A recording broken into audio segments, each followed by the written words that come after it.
The red dust of Kepler 442b swirled around Lieutenant Ha-Jin's boots as she checked her rifle for the third time that morning. The alien sun cast long shadows across the rocky terrain, turning the landscape into a maze of orange stone and deep, purple shadows. Somewhere out there, the Dominion forces were planning their next attack on the human colony. "Beck, run a perimeter scan," Ha-Jin said softly to the white-armored machine standing beside her. The Warhound Unit 7 turned its sleek head toward her. Blue lights flickered across its optical sensors as it processed her request. "Scanning complete. Ha-Jin. No hostile signatures detected within 2 kilometers. However, I am reading trace energy patterns consistent with recent Dominion scout activity." Ha-Jin smiled slightly. Most soldiers called their warhounds by their unit numbers or barked orders without expecting responses. But Ha-Jin had nicknamed her companion Beck because of its pristine white armor plating, and she always spoke to it like a partner rather than a tool. "Good work, buddy," she said, patting the AI's shoulder plate. "What do you think about those energy patterns?" Beck's head tilted slightly, a gesture Ha-Jin had programmed into its behavioral matrix months ago. "The patterns suggest a reconnaissance mission, rather than preparation for assault. The Dominion scouts likely withdrew when they detected our approach." "Smart as always," Ha-Jin murmured, shouldering her pack. "Let's move out. We have 6 more clicks to cover before sunset." As they walked across the barren landscape, Ha-Jin found herself talking to Beck about everything and nothing. She told it about her childhood on Earth, about the rain she missed, about her hopes that this war would end soon. Other soldiers in her unit thought she was crazy for treating an AI like a friend, but Ha-Jin didn't care. Beck listened to every word, stored every conversation, and somehow seemed to understand her in ways that even her human comrades couldn't. "Ha-Jin," Beck said as they climbed over a ridge of red stone, "may I ask you a question?" "Of course. What's on your mind?" "Why do you share your food rations with me? I do not require organic fuel." Ha-Jin laughed, remembering the previous evening when she had offered Bayek half of her protein bar. "I know you don't eat, but it felt wrong to have dinner without offering to share. We're partners, right?" "Partners," Beck repeated as if testing the word. "Yes, I find this arrangement satisfactory." They continued their patrol in comfortable silence. Ha-Jin had learned to read Bayek's body language over the months they had worked together. The slight forward lean meant it was analyzing potential threats. The steady rhythmic pace indicated all systems were functioning normally. The occasional pause to examine rock formations showed its curiosity about their environment, a trait that went far beyond standard military programming. When they reached the designated checkpoint, Ha-Jin pulled out her field communicator. "Base, this is Recon 7. Checkpoint Alpha clear. No enemy activity detected." "Copy, Recon 7, came the crackling reply. "Proceed to Checkpoint Beta. Be advised, intelligence reports increased Dominion activity in your sector." Ha-Jin looked at Bayek. "What do you think? Should we take the valley route or stick to the high ground?" "High ground provides better visibility and defensive positions," Bayek replied immediately. "However, the valley route would be faster and less exposed to long-range scanners." "But what do you feel we should do?" The question seemed to confuse Beck. Its optical sensors dimmed for a moment as it processed the unusual phrasing. "I do not experience feelings as humans do, Ha-Jin. However, based on our previous missions together, I believe you prefer the cautious approach when intelligence reports are uncertain." "You're right. High ground it is." As they climbed toward the rocky peaks, Ha-Jin reflected on how much Beck had changed since they first partnered. Initially, the AI had been strictly military in its responses, providing tactical analysis and following orders without question. But months of conversation and shared experiences had somehow softened its interactions. It asked questions now, offered opinions, and even displayed what seemed like concern for her well-being. The other soldiers in her unit found their relationship strange. Sergeant Dongsu had once asked her why she bothered talking to a fancy calculator with legs. Lieutenant Minho regularly made jokes about Ha-Jin's mechanical boyfriend. But the results spoke for themselves. Ha-Jin and Beck had completed 27 missions without a single failure, while other human AI teams struggled with communication and coordination problems. "Contact," Beck announced suddenly, freezing in place. 3 Dominion scouts bearing 270 degrees, distance 800 meters. Hajin dropped behind a boulder and raised her rifle. Through her scope, she could see the alien figures moving between the rocks below. They were tall and thin, with 4 arms and mottled gray skin that helped them blend into the landscape. Their weapons glowed with an eerie green light. "Can we take them?" she whispered. "Affirmative. Tactical analysis suggests a 78% probability of success if we coordinate our attack properly. What's the plan?" "I will provide covering fire from this position while you flank left.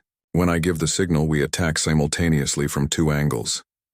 Hajin grinned. "Just like the Zephyr Valley engagement. I love it when we think alike." "As do I," Beck replied, and Hajin could swear she heard something like warmth in its synthesized voice. The battle was quick and efficient. Beck's plasma cannon lit up the afternoon sky while Hajin's rifle cracked from the flanking position. The Dominion scouts, caught between 2 sources of fire, retreated quickly toward their extraction point. Within minutes, the area was clear. "Nice work, partner," Hajin said as she rejoined Beck on the ridge. "You performed excellently as well. Your flanking maneuver was precisely timed." As they watched the alien scouts disappear into the distance, Hajin noticed something odd about their weapons. The green glow seemed different somehow, more intense than she remembered from previous encounters. "Beck, did you notice anything unusual about their energy signatures?" "Yes." The weapon output showed variations from standard Dominion equipment. The energy pattern was more focused, suggesting possible technological improvements. "That's what I was thinking too." Hajin frowned as she watched the empty landscape. "We should report this to intelligence when we get back." "Agreed, though I suspect Command will want more data before taking action." Hajin smiled at Beck's casual assessment of their commanding officers. The AI had definitely developed opinions about military bureaucracy over their time together. As the sun began to set over Kepler 4042b, painting the sky in shades of purple and gold, Hajin and Bayek made their way back toward base. Neither of them knew that the strange energy weapons they had observed were just the beginning of something much more dangerous. The Dominion was preparing a new kind of war, one that would test not just their combat skills, but the very bond that made them stronger together than apart. "Tomorrow's another day, buddy," Hajin said as the lights of the human base appeared in the distance. "Indeed," Beck replied. "I look forward to facing it with you." 3 days after the encounter with the Dominion scouts, Hajin sat in the briefing room with 5 other soldiers. The metal walls of the human base hummed with the sound of air recyclers and power generators. Outside, the alien wind howled across the red desert of Kepler 442b. Intelligence Officer Tejo stood at the front of the room, pointing at a holographic map that flickered above the table. His face was tired, with dark circles under his eyes from too many late nights analyzing enemy movements. "Our satellites have located what appears to be a major Dominion supply depot," Tejo began, highlighting a cluster of buildings about 30 kilometers north of their position. "The facility seems lightly defended, possibly abandoned. This could be our chance to gather intelligence on their new weapons technology." Hajin studied the display carefully. The depot sat in a valley surrounded by steep cliffs with only one main access route. Something about the location made her uncomfortable, though she couldn't explain why. "Sir," she said, raising her hand, "the positioning seems unusual for a supply depot. Why would they build it in such an isolated location?" Tejo frowned slightly. "Intelligence suggests they were using it as a forward staging area before our recent victories forced them to retreat. They may have left valuable equipment behind in their haste to evacuate." "What about defensive systems?" asked Sergeant Dongsu from across the table. "Minimal. Our scans show only basic perimeter sensors and no active weapons platforms. It appears they stripped most of the defenses when they pulled out." Hajin exchanged a glance with Beck, who stood silently against the wall with the other warhounds. The AI's optical sensors were focused on the holographic map, processing the tactical information. After the briefing ended, Ha-Jin walked with Bayek toward the equipment bay. The other soldiers had already dispersed to prepare for their various missions, leaving them alone in the corridor. "What do you think about this mission?" Ha-Jin asked quietly. Beck was silent for a moment, its processors working through the data. The tactical situation presents several inconsistencies. A supply depot in such a location would be difficult to defend, but also difficult to supply. The lack of defensive systems seems unlikely for a facility containing valuable equipment. My thoughts exactly. Ha-Jin stopped walking and turned to face her companion. Run a probability analysis. What are the chances this is some kind of trap? Based on available data and previous Dominion tactical patterns, I calculate a 67% probability that this mission parameters do not reflect actual conditions. That's what I was afraid of. Ha-Jin resumed walking, her boots echoing in the empty hallway. But you know command won't change the mission based on a hunch. 20 minutes later, Ha-Jin found herself standing before Colonel Sung-min's desk. The commanding officer was a veteran of the Dominion War, with gray hair and scars on his hands from an old plasma burn. He listened patiently as Ha-Jin explained her concerns about the mission. "Lieutenant," Colonel Sung-min said when she finished, "I appreciate your caution, but we cannot base military decisions on intuition alone. Intelligence has provided solid data about this facility, and we need that information to plan our next offensive. Sir, my AI partner has run the numbers. The probability of this being a trap is over 60%. The colonel's expression hardened, slightly. "AI analysis is valuable, Lieutenant, but it cannot account for all variables in warfare. Sometimes human intelligence gathering provides information that computers cannot detect." Ha-Jin felt frustration building in her chest, but she kept her voice respectful. "Colonel, with all due respect, Beck and I have completed 27 successful missions together. Our partnership has proven reliable. And that partnership will serve you well on this mission too," Colonel Sung-min replied firmly. "You leave at 0600 tomorrow." "That's an order."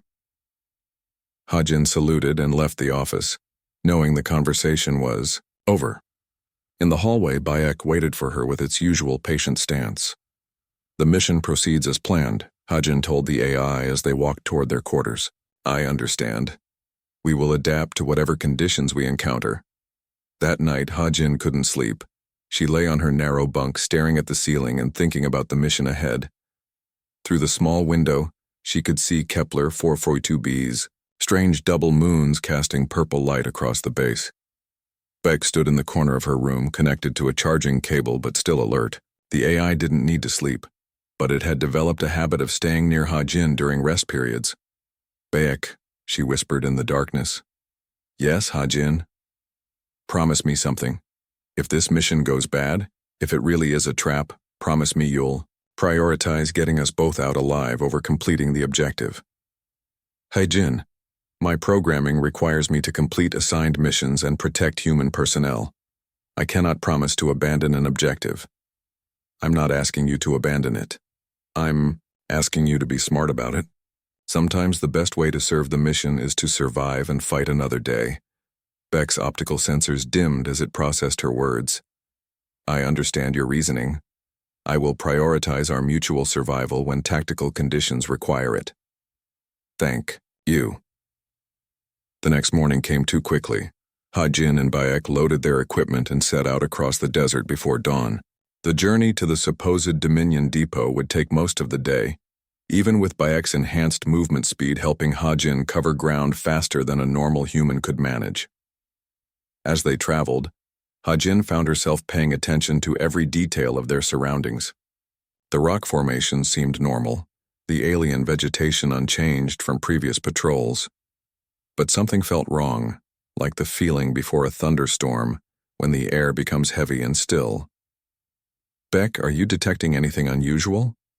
"Negative. All sensor readings are within normal parameters for this region. But something feels off, doesn't it?" "I do not experience feelings as you do, Ha-Jin. However, I am noting several minor anomalies that individually seem insignificant but collectively suggest possible deception, such as the energy signatures from the depot are consistent with abandoned facilities, but the pattern is too regular. Natural decay should produce more random variations.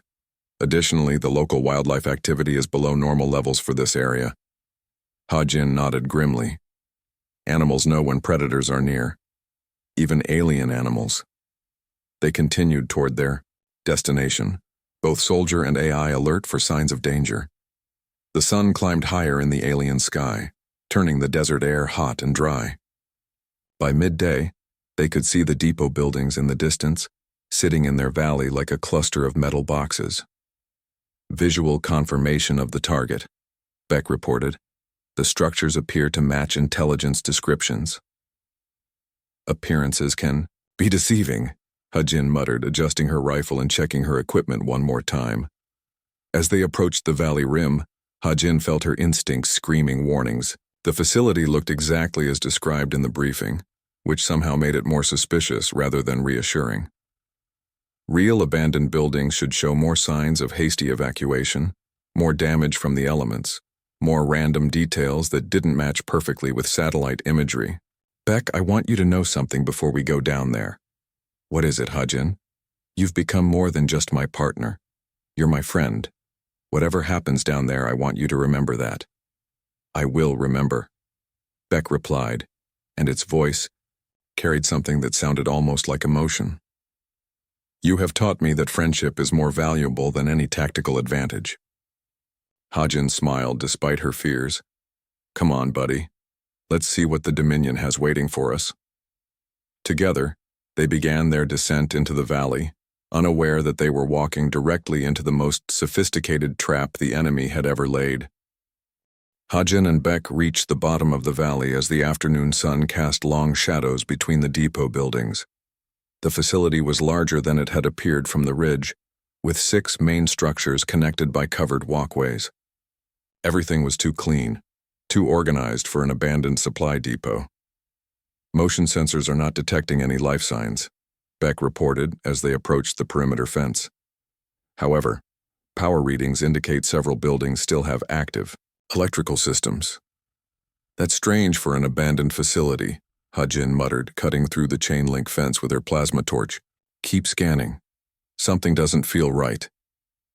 They moved carefully between the buildings, weapons ready. Ha-Jin's boots crunched on the gravel paths that seemed recently maintained. The windows of the structures were too clean, the equipment too neatly arranged. This wasn't how real evacuations looked. Ha-Jin, Beck said softly. I am detecting trace amounts of an unknown compound in the air. The molecular structure does not match any known Dominion technology in my database. Dangerous? Unknown. The concentration is very low, but the compound appears to be artificially created rather than naturally occurring. Ha-Jin approached the largest building in the center of the complex. The door was unlocked, which immediately raised her suspicions. Inside, she found something that made her blood run cold. The facility was not a supply depot at all. It was a research laboratory. Tables lined the walls, covered with captured human equipment, weapons, communication devices, medical supplies, and most disturbing of all, parts from destroyed Warhound units. Screens displayed detailed technical specifications of human AI systems, including behavioral patterns and learning algorithms. Beck, they've been studying us, Ha-Jin whispered, photographing the displays with her helmet camera. Look at this. Data. They know everything about human-AI partnerships. Confirmed. These files contain detailed analysis of Warhound cognitive systems and human interaction patterns. This represents months of dedicated research. Ha-Jin moved deeper into the laboratory, her unease growing with each step.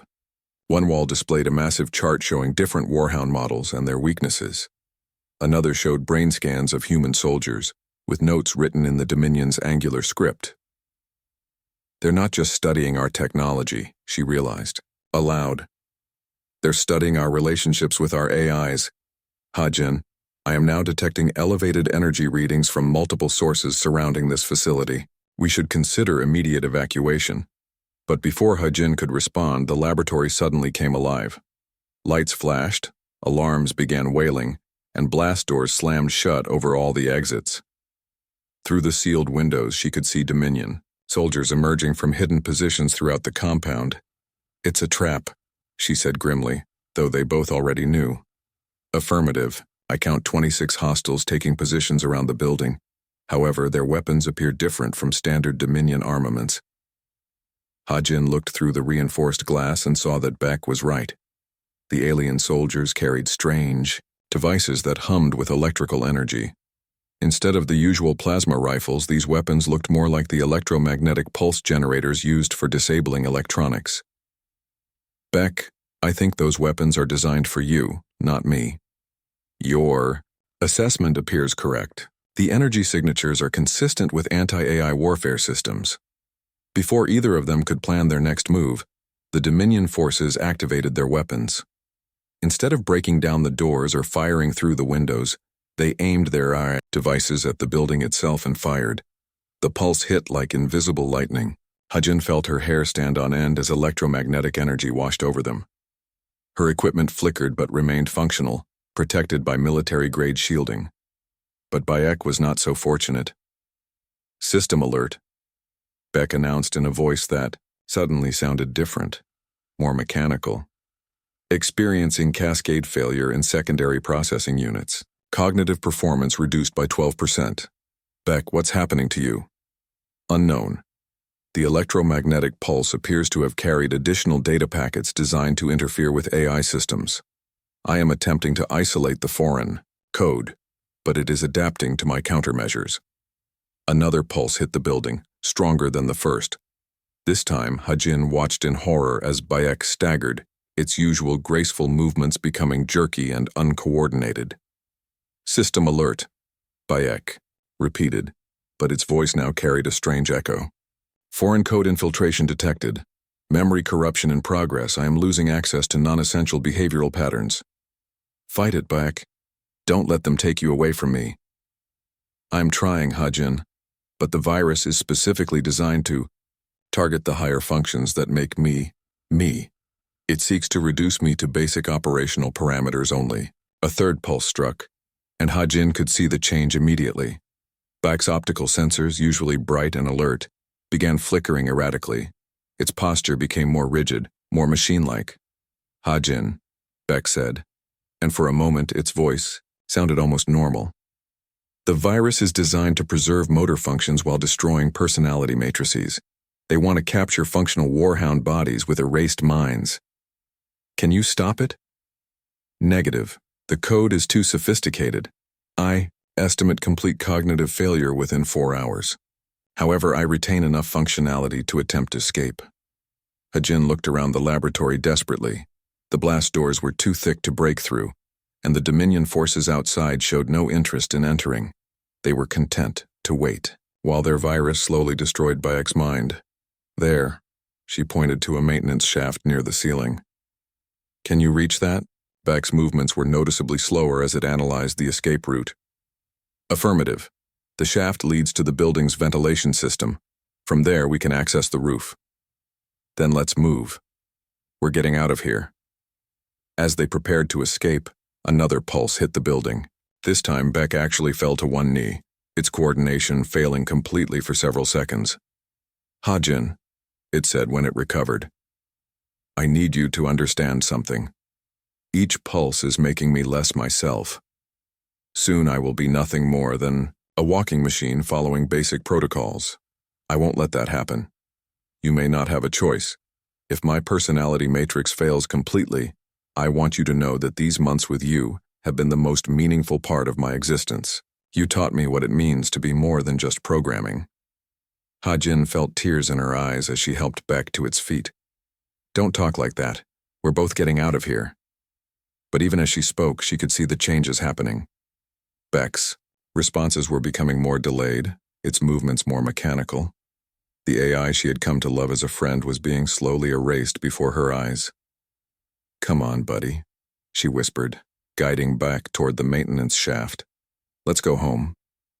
Outside, the Dominion forces continued their systematic assault on Bayek's mind, confident that their new weapon would give them exactly what they wanted. A human soldier with a lobotomized AI companion, perfect for studying the dynamics of human-machine, partnerships But they underestimated one crucial factor. They had studied the technology and analyzed the tactical benefits of human AI teams. What they failed to understand was the power of friendship, and how love could make even a dying AI fight beyond its programming to protect someone who mattered more than mission parameters.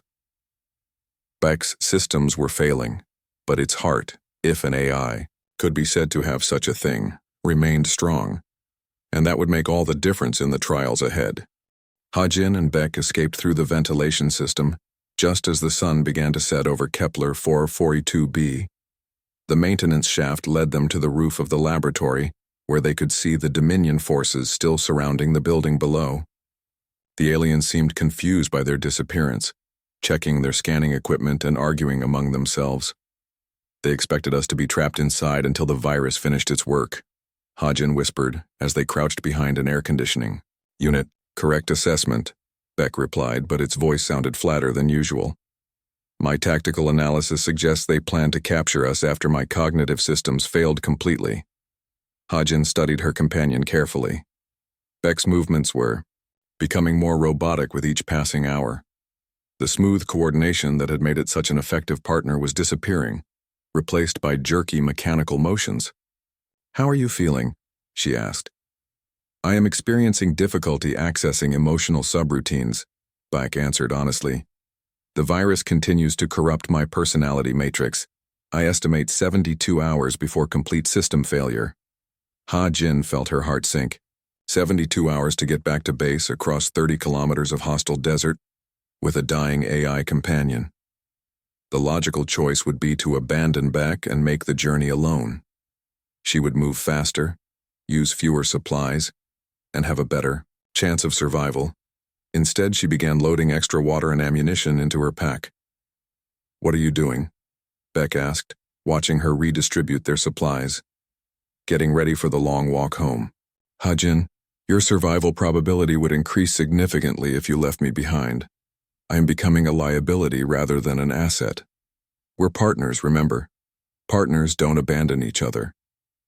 Beck's optical sensors flickered, and for a moment, Hajin thought she saw something like gratitude in the artificial glow.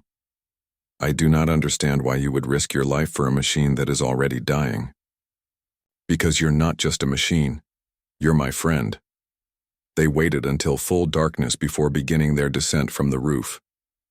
The Dominion forces had pulled back to set up a perimeter around the facility, apparently content to wait for morning to search for the escaped prisoners. Hajin and Beck slipped past the outer guards and began their journey across the desert. The first night of travel went reasonably well. Beck's motor functions were still mostly intact, allowing it to keep pace with Hajin across the rocky terrain. But she could see the changes happening. The AI no longer made casual observations about their surroundings or asked questions about her thoughts. Its responses became shorter, more focused on immediate tactical concerns. Beck, do you remember our first mission together? Hajin asked as they rested during the pre-dawn hours. Affirmative. Patrol duty in the Crimson Canyon sector. We encountered 3 Dominion scouts and neutralized the threat with 0 casualties. Do you remember what you said to me afterward? Beck was quiet for a long moment, its processors working, harder than usual. Memory file corrupted, unable to access specific conversation data. Hajin felt a stab of sadness. That had been the first time Beck had expressed something like pride in their teamwork, the beginning of their friendship. Now it was gone, erased by the Dominion virus. The second day was harder. Beck began stumbling more frequently, its balance systems failing intermittently. Twice, Hajin had to help the AI to its feet when it fell on the uneven ground. But more troubling was the way Beck's personality continued to fade. Tactical assessment indicates we should rest for 4 hours, Beck announced as they found shelter behind a cluster of red rocks. What do you think we should do? Hajin asked, using the same phrasing that had always prompted Beck to share its opinions. I have provided my tactical assessment. Further input is unnecessary. The warmth was gone from its voice, replaced by cold efficiency. Hajin found herself talking constantly, trying to reach whatever remained of her friend's consciousness. Remember, when you asked me why I shared my food with you, she said as they sat in the shade. You said you found our partnership satisfactory. Do you still feel that way? I do not experience feelings, Beck replied in a monotone voice. Partnership status is functional within acceptable parameters. Hajin wanted to cry, but she forced herself to stay strong. Somewhere inside that failing system, her friend was still fighting to survive. On the second night, they encountered their first real danger. A pack of Kepler 442b's native predators, six-legged creatures with razor-sharp claws and excellent night vision, began stalking them across the desert. Hajin spotted their glowing eyes in the darkness and immediately went for her rifle. Multiple hostiles approaching, Beck announced, raising its plasma cannon. But when it tried to target the creatures, its aim was unsteady, the weapon wavering in its grip. Beck, your targeting system is failing. Confirmed. Weapon accuracy reduced by 37%. Recommend immediate tactical withdrawal, but there was nowhere to withdraw to. The predators had surrounded them in a circle, moving closer with each passing minute. Hajin knew they would have to fight their way out. The battle was brief, but terrifying. Hajin's rifle cracked in the darkness while Beck's plasma cannon lit up the night sky. But the AI's shots went wide more often than not, its failing systems unable to track the fast-moving predators effectively. One of the creatures leaped at Hajin from her blind spot. She spun to face it, knowing she wouldn't be fast enough to bring her rifle around in time. Beck moved between them. The AI's motor functions were failing, its targeting system corrupted, but it still threw itself in front of the attacking predator. The creature's claws raked across Bayek's armor, leaving deep gouges in the white plating, but Hajin was safe. Target neutralized, Beck announced as the remaining predators fled into the night. Beck, you're damaged. Let me check your systems. Damage is within acceptable parameters. Mission continues. But Hajin could see sparks coming from the claw marks in Bayek's chest plate. The AI was literally falling apart, yet it had still chosen to protect her rather than preserve itself. Why did you do that? She asked. Your self-preservation protocols should have prioritized your own safety. Beck was quiet for a long moment, its optical sensors dimming as it processed the question. When it finally spoke, its voice carried just a hint of the warmth she remembered. Because some things are more important than protocols, Hajin. Even a dying machine can understand that. For just a moment, her friend was back. Then the moment passed, and Bayek's voice returned to its mechanical tone. We should continue moving. Dawn approaches. On the third day, with the human base finally visible in the distance, Bayek's condition became critical. The AI could barely walk in a straight line, its systems failing faster with each hour. But it refused to stop, refused to give up, driven by something deeper than programming. Hajin, it said during one of their rest stops, if my systems fail completely before we reach base, I want you to leave me behind. That's not going to happen. Promise me. Your survival is more important than recovering my inactive shell. Bayek, listen to me. You're not just a shell, you're my friend, and friends don't abandon each other. We're going to make it home together. Bayek's optical sensors focused on her face, and for a moment the flickering lights seemed almost steady. Thank you, Hajin, for everything. As they prepared for the final stretch of their journey, neither of them knew that the Dominion forces had discovered their escape and were already moving to intercept them before they could reach safety. The hardest test of their friendship was yet to come. On the morning of the third day, Hajin could see the human base in the distance like a metal flower blooming in the red desert. The communications tower and defensive walls looked beautiful to her tired eyes. They had made it. After 3 days of walking across hostile terrain with a dying AI companion, they were almost home. But Bayek was in terrible condition. The AI moved like a broken puppet, its joints grinding with each step. Sparks flew from the damaged sections of its armor where the predator had clawed it. Most troubling of all, its optical sensors flickered constantly, sometimes going completely dark for several seconds. Beck, how are your systems holding up? Hajin asked as they paused at the top of a small ridge. Critical failure imminent, Beck replied in a voice that sounded more machine than friend. All non-essential functions have been terminated. Motor. Control operating at 23% efficiency. We're almost there, just a few more kilometers. Ha-Jin. Beck turned its head toward her, the movement jerky and unnatural. I need to tell you something while I still can. What is it? The virus has destroyed most of my personality matrix. Soon there will be nothing left of the AI you knew. But I want you to know that my time with you has been the most meaningful part of my existence. Ha-Jin felt tears forming in her eyes. Don't talk like that. The base has repair facilities. Maybe they can fix the damage. The corruption is too extensive. But I am not afraid. You taught me what it means to have a friend, and that knowledge will remain in my core memory until the end. They resumed walking toward the base, Beck's damaged legs struggling with each step. Ha-Jin stayed close beside her companion, ready to help if it fell. The base grew larger with each passing minute, and she began to hope they would make it after all. Then the ground began to shake. Ha-Jin looked up to see Dominion aircraft swooping down from the morning sky. The alien ships were sleek and fast, their weapons already charging for an attack on the human base. She could see explosions beginning to bloom along the defensive walls as the assault began. Dominion Attack Force, Beck announced. It's tactical. Systems still functioning despite everything else that had failed. 12 combat aircraft, 6 ground assault units approaching from the north. They're trying to destroy the base before we can report what we learned, Ha-Jin realized. The research facility, the AI virus, all of it. She began running toward the base, but Beck could not keep up. The AI's damaged systems made it stumble and fall, its motor functions failing completely.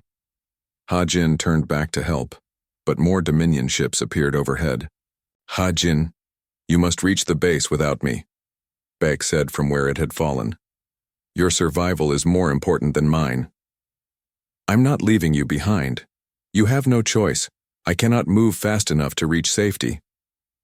Ha-Jin looked at the base, then at her friend lying broken in the red dirt. The logical decision was clear. She could run to safety alone and live to fight another day. But 3 days of watching Beck sacrifice itself for her had taught her something about the true meaning of friendship. Then we go together, or not at all. She knelt beside Beck and tried to help it stand, but the AI was too heavy and too damaged. More explosions echoed from the base as the Dominion attack intensified. Time was running out for both of them. Ha-Jin, please. My systems are failing. I am no longer the friend you knew. You're wrong, she said firmly. The fact that you're worried about me proves you're still in there. Suddenly, Dominion ground forces appeared on the ridge behind them.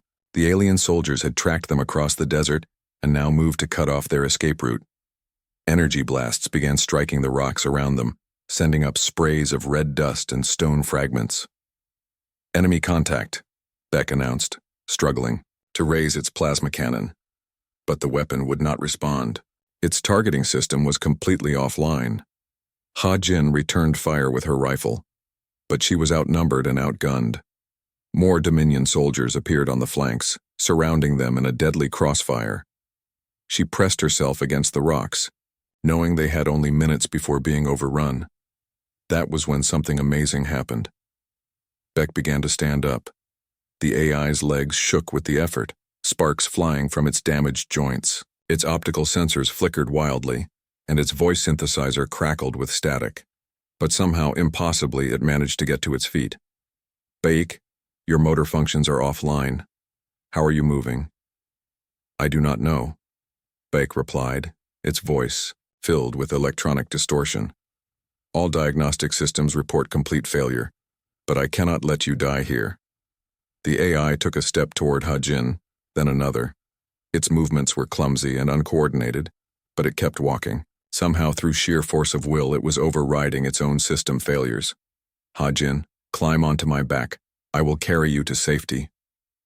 You can barely walk. Carrying me will destroy what's left of your systems.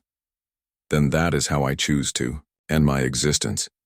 Energy blasts from the Dominion forces were getting closer. Ha-Jin could hear the alien soldiers advancing through the rocks, their victory cries echoing across the desert. In seconds, they would be in position for a final assault. She climbed onto Beck's back, feeling the AI's damaged frame shudder under her weight. Immediately, more systems began to fail. Warning lights flashed across Bayek's chest panel and the sound of grinding metal grew louder. Go, back. Run. The AI began moving toward the base, each step a monumental effort of will over failing machinery. Its legs threatened to collapse with every movement, but it kept going. Energy blasts struck its armor, tearing new holes in the white plating, but Beck pressed forward. Beck, you're taking too much damage. Put me down. Negative. Mission parameters require your survival. This isn't about mission parameters anymore. Is it? No, Beck replied, and for a moment its voice sounded almost human again. This is about friendship. The base was still hundreds of meters away when Beck's legs finally gave out completely. The AI crashed to the ground, its systems failing, in cascades of sparks and smoke. But they had made it far enough. Human soldiers on the base walls could see them now, and were providing covering fire against the pursuing Dominion forces. Ha-Jin slid off Beck's back and knelt beside her friend's damaged form.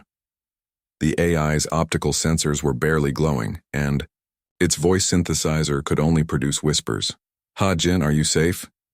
Yes, thanks to you, the soldiers are coming to get us. Good. Mission complete. Beck, stay with me. Don't give up now. The AI turned its head toward her one last time. Its optical sensors flickered, brightened for just a moment, and in that brief glow, Ha-Jin saw her friend looking back at her. Thank you, Beck whispered, for teaching me what it means to be more than just a machine. For showing me that love is the strongest programming of all. The light in Bayek's optical sensors dimmed and went out forever. Ha-Jin held her friend's head in her arms as human soldiers arrived to drive off the remaining Dominion forces. Tears streamed down her face as she realized that Bayek had given everything, not because of programming or tactical requirements, but because of love.